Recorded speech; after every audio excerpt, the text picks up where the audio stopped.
Bismillahirrahmanirrahim. Assalamualaikum warahmatullahi wabarakatuh.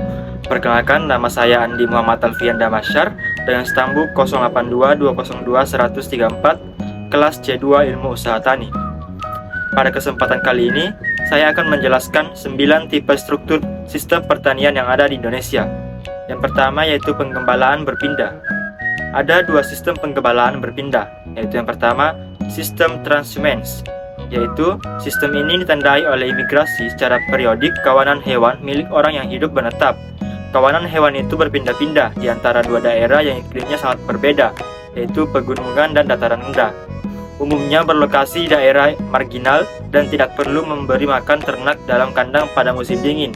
Kemudian yang kedua yaitu sistem pastoral nomadism, yaitu penggembalaan oleh kelompok sosial atau suku atau keluarga besar dengan hewan gembalanya melewati wilayah suku berupa padang rumput yang umumnya dimiliki atas dasar tradisi dan kekuasaan, bukan atas dasar hukum.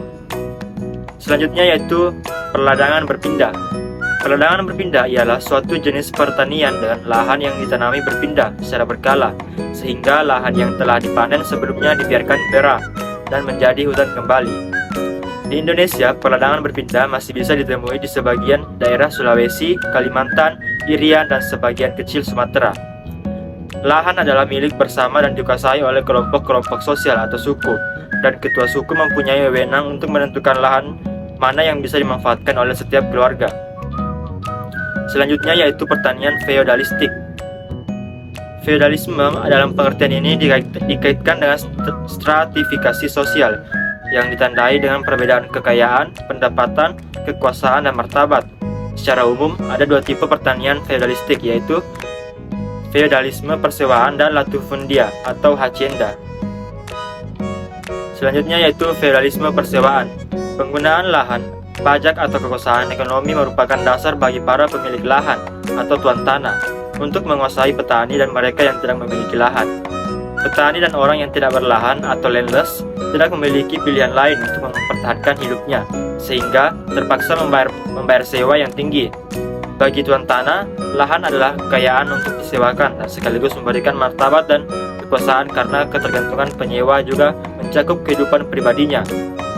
Selanjutnya yaitu latifundia atau hacienda. Latifundia adalah pemilikan lahan yang luar biasa luasnya. Saat ini hanya terdapat di negara-negara Amerika Latin. Bentuk yang paling banyak dijalankan adalah hacienda yang berasal dari undang-undang kolonial yang memperbolehkan berlangsungnya kerja paksa atau pemberian hadiah lahan bagi jasa kemiliteran. Hacienda adalah kesatuan sosial dan ekonomi yang sama dengan satu negara kecil, hidup secara swasembada dan memenuhi kebutuhan ekonomi sendiri atau autarki, berada di bawah pelindung atau patron. Hacienda juga meliputi padang rumput, perkebunan, dan hutan. Penguasa umumnya mendapat pelayanan dari pekerja penyewa, pemukim, penggembala, pengelola, dan lain-lain. Dan sebaliknya juga, dia juga menyediakan fasilitas-fasilitas sosial ekonomi walaupun dengan standar yang sangat rendah. Selanjutnya yaitu pertanian keluarga. Dalam pertanian keluarga, hak milik dan hak pakai ada di tangan masing-masing keluarga. Pengelolaan dan pekerjaan dilakukan oleh keluarga yang memiliki lahan pertanian, dan dengan demikian tidak terikat kepada kelompok sosial yang lebih besar. Lahan adalah faktor pemersatu dalam sistem sosial pedesaan sekaligus sebagai landasan kehidupan, faktor produksi, kemakmuran, dan tempat tinggal. Ada korelasi antara besarnya pertanian dan kemampuan tenaga kerja.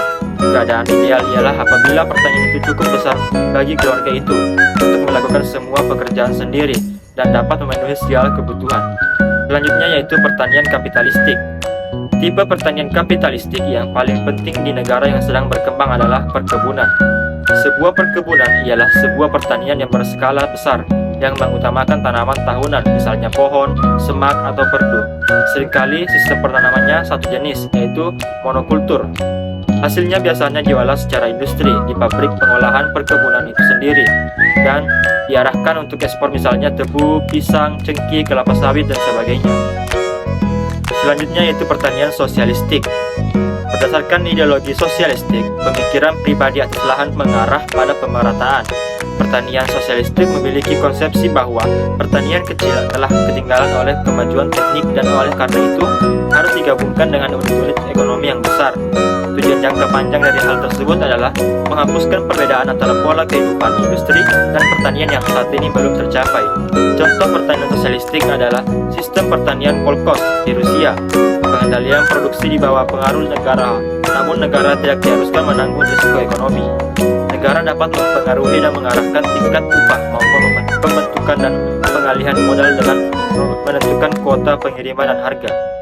Beberapa kelemahan pertanian sosialistik yaitu: pertama, perusahaan tani harus menerima setiap orang yang mencari pekerjaan karena mereka mempunyai hak atas pekerjaan walaupun mereka sebenarnya tidak atau kurang diperlukan. Yang kedua yaitu pengawasan. Waktu dan birokrasi sangat kompleks, tingkat produksi relatif rendah jika dibandingkan dengan negara industri. Yang terakhir yaitu pertanian kolektif. Dalam pertanian sosialistik, produksi telah diserahkan kepada rakyat dan produksi direncanakan oleh negara. Pertanian kolektif bukan hanya merupakan sistem ekonomi, tapi lebih merupakan pandangan hidup secara keseluruhan berdasarkan politik, etika, atau agama. Baik, cukup sekian dapat saya jelaskan. Lebih dan kurangnya mohon dimaafkan. Assalamualaikum warahmatullahi wabarakatuh.